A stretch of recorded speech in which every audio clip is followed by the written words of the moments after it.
Anita Anet Among nkubuulira ebigambo bino ogenda luzira oyinza okuprotectingibwa system oiswa sinti buli agenda luzira nti alina omusango era naye akyogedde leero nga yakusalira zaake speaker ne bamukwata nga gwe speaker babasi kyekyaba tayinza kutwala n'aba speaker yabbye basi eya parliament speaker yewa sente za generator milioni 597 speaker yewa sente zizimbe ekisenge speaker yeyongeze sente $10,000 Anita Amongo yagenda ennaku 40 nga tegategerekeka Anita Amongo yazaala nayewe wiki emu n'akomawo ne bayisa 7 trillion Bukayungu ojjukira oluna ebiseera aba National Unity Platform no opposition bali basimye nakakokota mu parliament ne batekawo film Anita Amongo Mathias Mpuga nti ba meetinga wangadia ne baza ababaka ba parliament mu parliament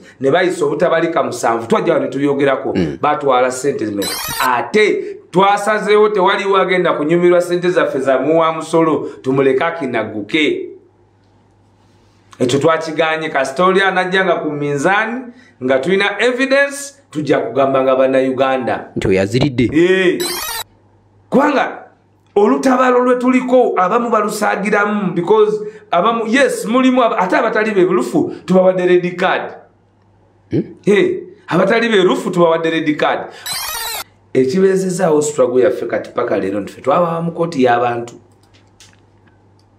kooti yaki y'abantu it was I don't know, it must have been a calling for the president okumanya nti ensonga kanzikwasa abantu abangi kuba bali abatono omu bwati yatuwanga intelligence nti naye ng'omusango gwammwe eno bagudiscussing ekiro mu kukyusa obukulembeze obwaliko nagamba nedda Joel Ssenyonyi buli omu n'alowooza nti Joel Ssenyonyi tasobola mu bigambo His Excellency Robert Kyagulanyi Ssentamu bye yatikka Joel byali bya lwatu nti Anita obunita because we were handling the legislature. Yes. And we knew.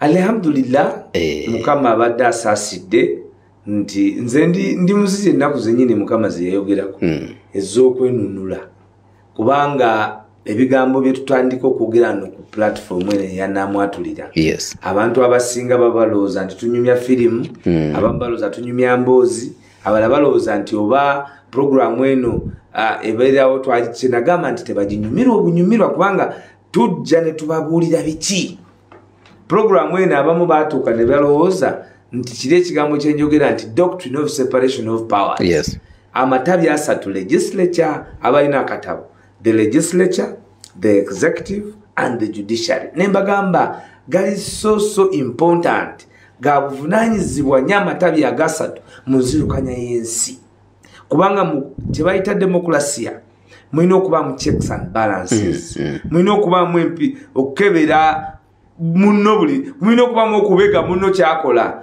kubanga obuyinza bwonna mu ssemateeka ya Uganda buli mu maanyi g'abantu kyekifuula Robert Kyagulanyi Ssentamu Ngobi omukulembeze ow'enjawulo kati Kayongo leero abo abaali tebalowooza nti eno programu ya muzinzi nakati bateze kali kebagaa nti baguwulirira batudde mu mmotoka basudde ebintu bagamba oba leero bali ku ffe mwena tujja kubatuukako kubanga eggwanga tetuliyinza kulikkiriza ffe tetuyinza kuliryako makoola kolw'abaana baffe ate nabagamba nti luno olutalo olw'ekununula eggwanga gwe bw'otalwenyigiramu mwanawo kati essasi lyowewoomye olwaleero liyinza okukwata omwana okujjako ng'oli kiri eky'omuzadde agamba nti nze kandyeko ebyange n'omwana yalikola ki yalimanya naye kikakata ku muzadde yenna okuba wared kankubuulire Kayongo omwana owa Nasala asasula $1,000,000 ettaamu 3 emyaka 3 ze $9,000,000 Nasale najja mu primary ate ye $1,000,000 njogedde ku mwana owa bulijjo ali average naye tusobola n'okukaka ne tugenda kuwa $2,000 kale kuwe 10 kubanga teriyo Nasale ya gavumenti nti omwana asasudde $10,000 Nasale bw'amala okusasula emitwalo 10 gy'emitwalo 3 omwaka gy'emitwalo 9 emyaka 3 kuliko ebijjirako biyitirivu gibale nti emiliyoni emu bw'amala okusasula emiliyoni emu at nursery preparation najja mu primary tumuteeke 15 naye batono abo okay 15 wajja gamba nti owa UPE muteeke ku 3 naye productivity ya sente zotadde mu private school omwana okuva myaka 7 myaka 6 university ng'ate tagenda kufuna mulimu guliko miserate na investment. Kitange bwe yalinga atuwa school fees yatugamba nti tatuzimbidde bizimbe byakusikira atutaddemu investment of knowledge and academic exposure. There was a critical selection of the schools we went through as a foundation. Zirali ku Victoria Primary School lyali lisinga era nga liri very competitive. Kira college butiki butufunirayo ebizibu simanyi wanalimbi kunyumiriza but kyengezako kulaga nti investment era nze ndi obi wase mujju nempuuga tuliba obi nze ndi obi wampuuga tokimanyanga bwenva ebutiki namalira gakani gyenkolera ebibuzo bya siniafu nesasundya nga yatusomesa history naye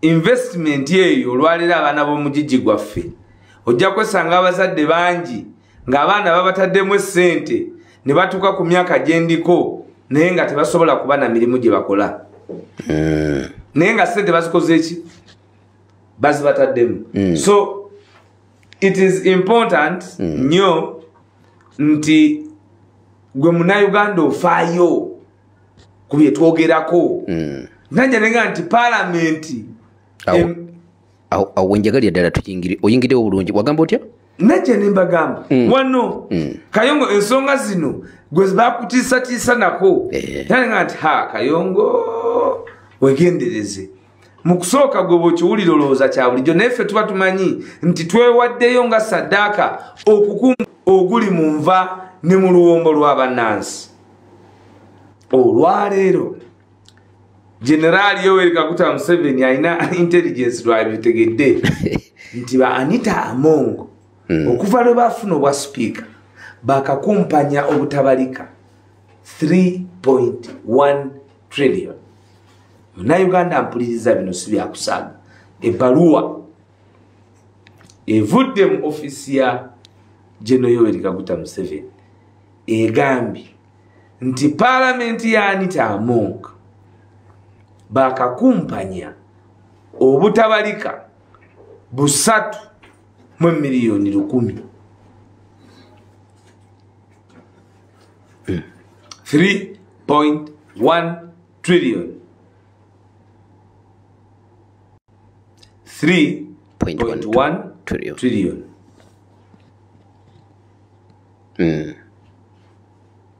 ze biliyoni etriliyoni emu ekolebwa obuwumbi 10 obuwumbi si 10 obuwumbi 10 10 ogata obuwumbi 10 okufuna trillion. Uganda obutabalika 3 obuwumbi 3,000 Omunnayuganda mpuliriza obuwumbi 3,000 bw'oba bakubupanga oyinza okubupanga ku Martin Road gwa mpuliriza ne buyingira paka mu masigidi ya Old Kampala ne buyitamu ne wambuka ng'okyapanga sente obutabalika 3 naye ng'ababututte bantu batono bwe bati omuli gwe muyita speaker wa Uganda Mafia speaker parliament Mafia Anita Among Deputy Speaker ba commissioners netayibwa birimu Mathias atebo tugamba and kati awo katugenze to opening the veil nakugamba nti eza parliamentary sacco batwala 164 billion mu Microsoft. Ate ebyo byetwogerako ye parliament appropriation waliwo eziri mu Microsoft zenagamba nti Kasolo yatuula ne mukyala we Aisha ne beewa obuwumbi bumeka bubiri ate nkeera ne batwala ebbiliyoni namba mu kwanjula. Kasolo n'afuna ebbiliyoni endala n'agenda n'agulira mukyala we Range Rover n'agitwala mu kwanjula ya miliyoni 7. Ampuliriza zino sente zo zamwewa Musolo. Mbadde manyi omuzanyo guno Thomas Tayebwa guli bali. Ati kati goli ku zino alina zaatabaamu kuba miliyoni 5 ziba ntono. Ate bagambye parliament. Bagambye nti ki? Parliament. Ate gwe nkugambye eza sako omanyala eri anaawona. Eza sako microfinance eza office ya Kasolo. Amonga agezaako okukiremesa naye tusuubira nti kati Muwanga Kivumbi agenda kukireeta mu kakiiko ka paaka kuba bakijja ku Joero mu Kusase ne bakiza mu paaka. Era tusuubira nti Honorable Muwanga Kivumbi mu bwangu obw'ekitalo tugenda kwanika balinga baani abagabana oluwombo lw'abannansi abaferesuuti abaferesuuti abaatuula ku luwombo lw'abannansi ne bagabana. Kati zino siri zino ndi kuza Kasolo bayinga Kasolo ye ng'omuntu yatuula ne mukyala we Kasolo atuula ku board mukyala we ye director ne beewa obumbi obwo bubiri. Era oyo yenna ng'ogenze Musolo Suit Masaka oba oli ku buwumbi bwo bubiri. Ng'ogenze Musolo Suit Masaka oba ku buwumbi bwo bubiri. Musolo Suit oliyo ki Masaka? Gendayo obuwumbi bw'Abannayuganda babuteekateeka eyo gye buli. Ze nagambe no program namwatu. Yes. Ate twasazeewo tewaliwo agenda kunyumirwa sente zaffe za muwa Musolo tumuleka kinaguke. Ekyo twakiganye kasitoli anajjanga ku minzaani nga tulina evidence tujja kugamba nga Bannayuganda nti oyaziridde. Obutabalika busatu nga tulina enguudo ezifaanana bwe ziti mu Kampala ebbiliyoni 13,000 nga Kampala bwe yafuna ebizibu by'enguudo bagiwa ebbiliyoni 6 ng'ate ezo ebbiliyoni 6 zaali zisobola kugula ttaka. Gwe n'ogamba nti abantu batudde ne banyagulula eggwanga mu budget process. Gw'omanyi tekitegeeza oli okubanga ddiiru ye yayingira mu budget ya ggwanga mwatole enjawulo aba kyetaaga okukola. Gwe nga ku budget y'okuteekerateekera ensi yonna abalwadde, enguudo, amasomero nga abalina okukola obuvunaanyizibwa obwo bo batuula ne bakukusa muli mu budget ne bawa 3.1 trillion. Ezo sente zokka zimala kolansi okuva eri ewaffe Nanvunaano, Busiiro, Mbale, Karamoja. No program tomuyita speaker oyo yali sanctioned, that one is sanctioned. Oyo munyaguluzi. Ensi olwaleero twandibadde twetondera Abangereza kuba batugamba nti mwe muzuukuke. Of course ffe tubadde twogera kwaffe nze Kyagulanyi yaŋŋamba nti Alex Waiso amufumbira omuzindaalo ngukuwadde tobikanga amazima ku lw'Abannayuganda. Kyonna kikugamba ffe tubadde tugezezzaako okutuukiriza obuvunaanyizibwa mu bugubi gwe bakugema jeekaka nti iwe tebakuweereza obubaka kuva ku Parliament ti weewe Kayongo era gwe tebayinza kulaba mu mikolo giri gyonna wadde gwakusiibuluka babala baduuyi kojja wamufumbira aboogera amazima agatali ga bulijjo agayinza n'okumalawo obulamu bwaffe. Naye kubanga kati olwaleero ebbaluwa evawo oyo gwe bakkiririzaamu nakyemalira yawandiise naganze nyagulula naye ate nempya gye muleese tijja kugikana. Omubbi wakkiririza nti ate bano babba nnyo. Kayongo waliwo story ka firimu kakati ababbi bagenda mu banka ne batwala ssente. Bwe batwala ssente ne banka manager naye n'akozesa obuvunaanyizibwa obwo. Bwe yajja mu bannamawulire yagamba tulabye nnyo ssente n'ayogera omuwendo nga balisigo bayina. Ng'ayogedde mungi muto. Yayogera mungi bali nga baatutte entono. Kakati ne basooka bakayana mu kugabana kuba ate omu ku bunnaabwe eyali atutte nnyingi. Kakati kyekiri mu Parliament. Kyekiri mu Parliament. Kakati nti oli yagamba Mpuuga nti naye Mpuuga wa kisiraani. era yero yenyigidde mbunyazi mu gavumenti myaka 3 gyokka yo wabatidde buli kimu bino birimu omusayi gw'abantu biri bulijjo mubeereyo okusaagasaga naye bino naabadde gwe munyagulula naye birimu omusayi gw'abantu. The first person to be in Luzira ate kino kankiddemu awuliriza wandiika muli kijjukiza abaana Anita Among will be in Luzira one day over this corruption. Kanchogere mu Luganda. Anita Anet Among nkubuulira ebigambo bino ogenda Luzira oyinza okuprotectingibwa system oiswa sinti buli agende Luzira nti alina omusango era naye akyogedde leero nga yakusalira zaake yasalira zaake nga bamusalira ebigambo ebyogeddwa ku kisaawe ky'omupiira n'abifuula ne byasomye ku Twitter. Olwaleero yagenda mu ggwanga lyonna ng'akugamba eyatuuza olukiiko olugoba zaake olw'ebigambo ebiweerezeddwa ku Twitter. Kati olwaleero akugamba nti omuntu atudde ku bajeti y'eggwanga Cissy Namujju n'agenda n'asaba ekyojja mu miro mu bitongole ebyenjawulo kuba bino biri mu baluwa ya General Museveni. Bulijjo bwe tubyogera balowooza nti tusaakiriza.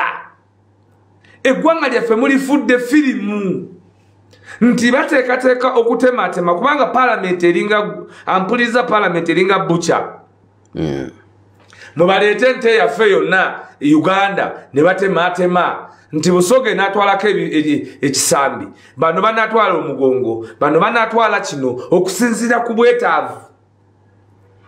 Tuli mu ggwanga nga Lubambeesa akeera n'atuuka wantu n'akugamba nti mwe temulina amasannyalaze kubanga mulonda bubi naye ng'ate abanyagulula eggwanga okulemesa abantu okufuna amasannyalaze balya naye bandya nabo ba Cissy Namujju nga ne namba 3 we gwe yatuwa akeera ku makya nga bamaze okumusanctioninga nti si mubbi asula Luzira ate n'akeera ku makya n'agamba nti tubasonyiwe bannange ebajeti omanyi omwana ono abadde abba ngabba najjalyako eno nammwe yakazimba y'amalwaliro ameka ge bajjanjabiramu abantu obwerere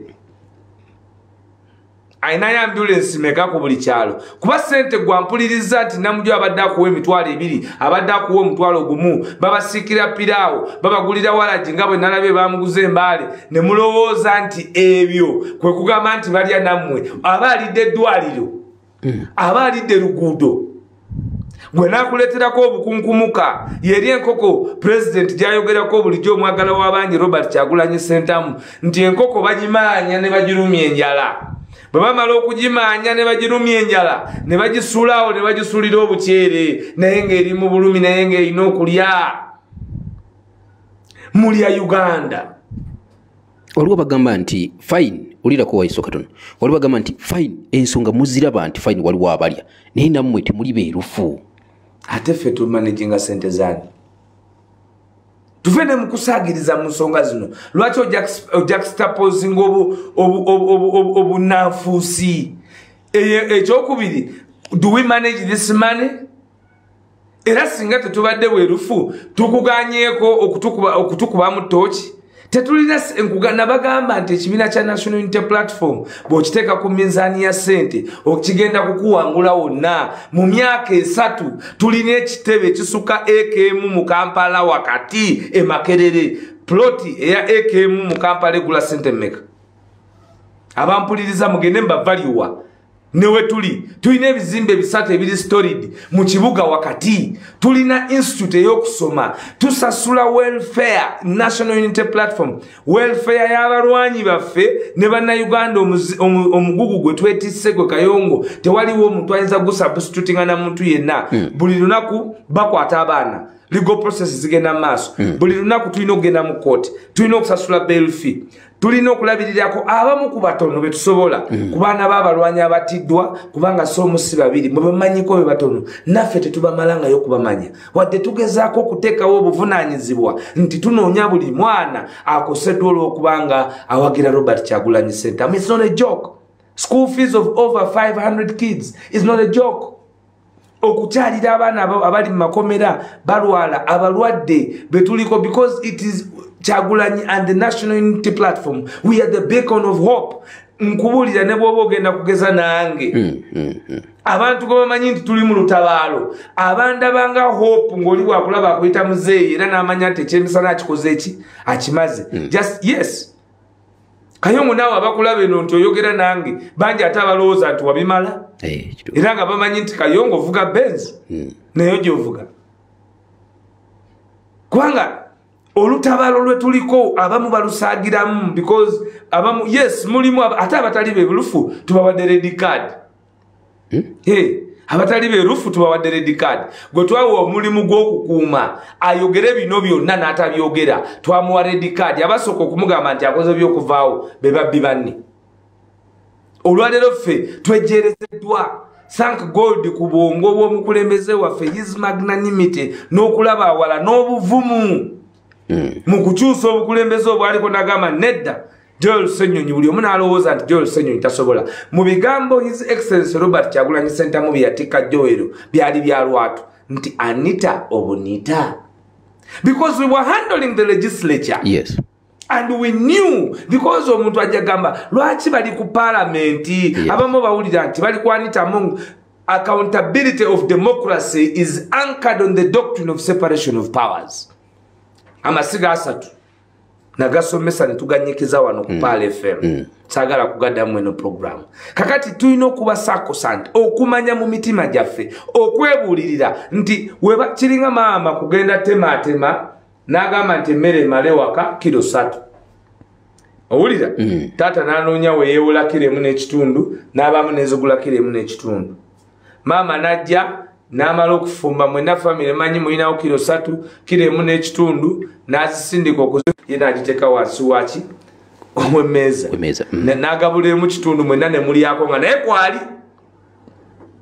nga naye kwali speaker ne bamukwata nga gwe speaker babasi kyekyaba tayinza kutwala n'abanga speaker yabbye basi eya parliament speaker yewa sente za generator milioni 5.97 speaker yewa sente zizimbe ekisenge speaker yeyongeze sente $10,000 Anita Amongo yagenda ennaku 40 nga tegategerekeka Anita Amongo yazaala nayewe wiiki emu n'akomawo ne bayisa 7 trillion gwe Kayongo ojjukira oluna ebiseera aba National Unity Platform n'opposition bwe baali basimbye nakakondo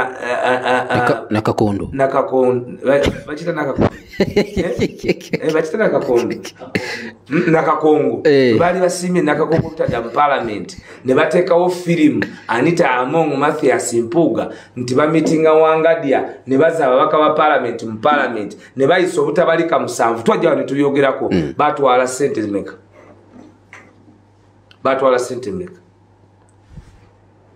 batwala sente meka abanange nawulira nti bagala simanyi kujja bambuze kale oli nambala nsimba mu kooti kubyogera wano obulyake Uganda erinyumirwa kwambe buli obutabalika ene baluwa si yange nze wano nabagamba 14 tetwabala 14 trillion kubanga nabadde embalazi zo babadde bateese yes kuba bano babadde bateese 20% of your national budget nga buli kitongole bagenda kukijjako ekyo kya mmiro kya 20%.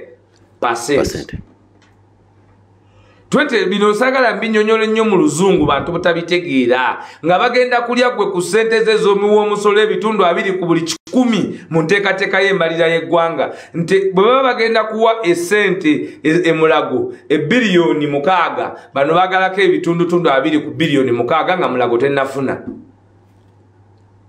gwowe kyaleruuka nga bakalikola njira ya kolansi nga bakali kubisa kolansi ajja kubitaluuka sise namuju Anita Amongo ni baine bampuga bali kwenda kwechoja mu mmiro ku budget ya Uganda ku sente de domu w'omusolo byendi kubakobera president Kyagulanyi Robert Ssentamu yabyogeraku Yakoba Joel Ssenyonyi nti go and unpack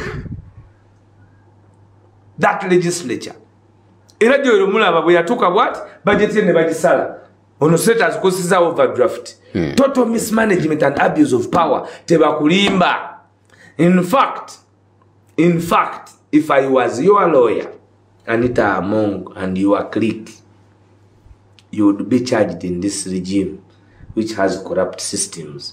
Because in our system, we will charge you for this criminality. If I was their lawyer, singamba de lawyer waba abantu bitwogerako. Bandi badde nga babavunana mu kati. Nga mweno government gye bakolontaza ne bafuna bye baagala. Kubanga eyaffe. Kubanga mu yaffe mata bwe ba fresh tulina okukola audit. Kuba eggwanga lizza emabega. National debt, domestic and international, nene. Omanya abantu ku luno just katikati mu budde bwe tulimu tebasasudde bantu. Abakoze ki? Oyo PSST Gobi ati asasudde abantu. Ramadan. Tiyasasudde bantu. Abantu abakola business ne government bonna kati bali maziga. Eno last quarter weddeko. Simanyi oba ontegeera. Nti Pale FM badde kola business ne government ng'egirangira ebirango. Esubira sente ku last quarter nga tunatandika financial year ndala. Abantu abo tebasasuddwa. Kakati ate abantu abo revenue bali muki? Bolago. Ate abantu abo nga revenue maze okubabira loans zibali kuki? Kubanga ziri above ziri 17%. Kati omuntu oyo bomusubira kola ddi era abasigala ta mu business be bantu abali mu kutufaako. Abagagga bali mu malwaliro. Pressure. Omusanga ayomba ali mu ddwaliro bamutaddeko amazzi basaba buli muzaaya buli muntu esimu bazimuwambyeko baagala abeere nga talina kyamanyi kiri ku nsi neera nga alogota na kimu container zange. How do you torture your own citizens like that? Abantu baffe okuva mu COVID babadde balwanyi tebafunayo fevanage okujjako basibiranga mu mayumba. Kuba ono ye method gye yaleeta bakwate ye nga bw'alengeza bw'ati ndi mudde mu nyumba nga sente zonna bazidde mu nyumba nga sente zo ate waliwo solution endala naku ye yateekanga abantu mu nju ng'asirika ng'akomawo enkya ng'asala kawunga nti kati buli muntu lyafu kiro n'omubuuza gw'obumonde babupimira mu kiro bubateeka ku sowaani. Kati kino linda kukatano wakyo kino ekya budget olwokuba nti president yagikomezawo ndabe bali mu kubaganya birowoozo nnaku lwala. Ate wali abonna ebyo byonna bye bakola circus oyo twali wano era abayivu bakubuuza ate Joel lwaki tagenze ne batuulamu muli nga bali ku speech ye kati lwaki Joel temumuwaana Ssenyonyi lwaki bamuwaana kati kubanga okukulembera abantu obutagenda mu speech yagamba eyo zoricho ebintu tebituukirizibwa. Oba otegedde ba Anita Amongo bali mu kugabana era twandinyigidde nnyo Joel okubanga yeetabye mu bintu bya Anita Amongo okujaguza nga bali eri basoma budget y'ekicupuli. Njagala omuntu ampuliriza amanyi nti Parliament eno ey'ekumi ng'ekulembera Anita Amongo emyaka gye yakamalamu oluvannyuma lw'okufa kw'Oulanyah ne beewa akasiimu baakakumpanya obutabalika obusukka obumanyiddwa oba bwe baakatuukako okumanya 3 mu obuwumbi 3.1 trillion 3.1 trillion obutabalika 3 n'obutundutundu tebakoma ku 3 aye bongeza naku obuwumbi obundi. Waiswa kaweefube ow'okulwanyisa obulyake n'obukenuzi bagamba nti oba oliawo omumuli ogwo ogukutte abazikwatako obagambako naye ku saidi n'ekibiina kyammwe ekya NUP nti namo nga kalikenagaye nti mulimu abatali beerufu nga kasente kano bakalya aka parliament mu parliament ate tewawulira mpuuga tumanyi mpuuga ali ku jirikisi baga negundi ayinako yalya naye ye temumwogerako madamu tica abalimba nze bino bagiyita namwatulira ate kaliwa anti leeta bingi bye tabagamba ate naye tunaatera okuleeta emboozi zonna. Nambooze bakireke y'omu ku bantu ekisooka egurupu ya Ssuubi yonna Nambooze ye yasasula the ultimate price ebbanga lyonna era yabadde omwogezi waabwe. Yes. Kubanga bano banne ate baatuuka bo ne bamulaba ngaali gwe bayamba obuyambi okuba part of them kubanga baali balaba nga basomye nnyo naye ng'ate brand ya Nambooze ebadde eyongerako nnyo ku Ssuubi okumala akabanga kati waliwo obukyayi obwo. Waliwo obukyayi obwo kyova olaba baleeta abantu nga bakasiba nte okunyikiza buli obukyayi obweri mu Ssuubi. Kwate kasiba nti teyandiyogedde ku bya Ssuubi naye ngeri gyali musajja wange sijja kumugendamu kati nakasuka mayinja seije manyi nze ndikiriya bw'okasuka ejjinja ng'olyerekeza ekitebe ne lyolekera wali kavuli gwe manya nti ngenda kuzaaki sijja kusuula apo kuba eriyo ababeera eyo ne balowooza wabawulidde endooza n'okubawulira tebakutuukiridde. Ndabagamba ki? Eriyo bwe twakubayo tuyinjayinja togenda tusuulira mayinja ffe tukuwe apo. Nze sirina na apo nzera ne bwonkuba apo nziza jjinja. Obadde omulungula kino kya Nambooze kakati maama wange oyo manyi nti kati abantu bangi nnyo baalumya naye talina woyinza kumukwatira gwe leeta lipooti nti wano olwo yabadaga nti waliwo lipooti ya kooti alina akasente katazzaayo buli obukadde 29. kakati ffe tutandise ebikulembeze buno obukulembeze bwe tuliko obukulembeze bupya. Yes. Obukulembeze buli muntu tumujajingirako ebyo byayimiriddeko era byatugamba kati. Yes. Fenna twajjanga bwe twajja nagamba nti twasolooza abanyazi b'obusimu naye nga Uganda yebbululudde etafulfilingibwa. Yes. Angayogera ku dissenting voices sinza mu discussinga. When they are discussing judgments, they discuss the judgment in totality. And the judgment in totality, omubbi asinga ye General Yoweri Kaguta Museveni. Because in that judgment, it was about court okustopping a process eyo. Chenga ati twatuka tubivamu, zinabivamu zinalinguwabi. Sinawaba. Nawabira kadaga era nawulira uli abagala babano bazzejo. Zinawabira kadaga. Not only did I kumuwabira nasoka muweza very strong message. Yes. Kakati nze ngenda mu kooti lawyer wange Cassandra ntufairinga. Yes. Naye bwe twatuka nti bamajinze emisango batade mupulu emune manya nti awo kati baloya bagenze muvangano bya buyaye.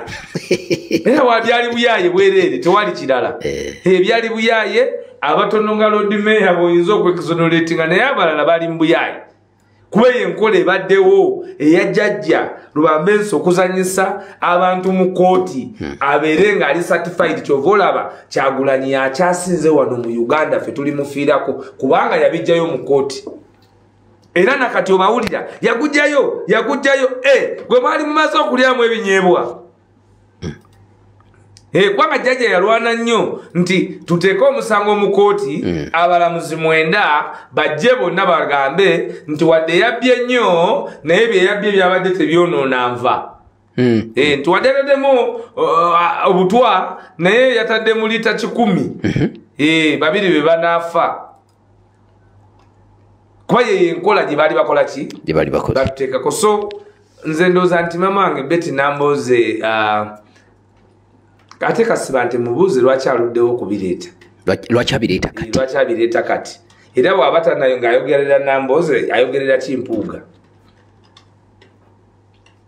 Ayogerera Kimpuuga. Ate kasiba nti alimba teriiyo mu Uganda mpaka wa Parliament.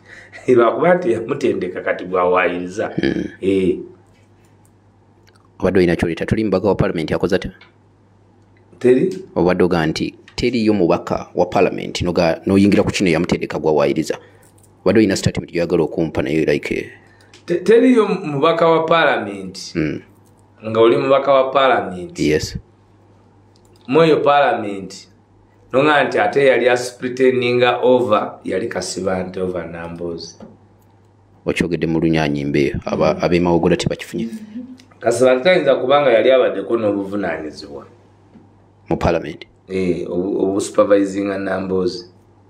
Ekyokubiri twabenefitinga ki mu judgment eyo abalamuzi bagamba nti Museveni mutuufu ate nga mufu.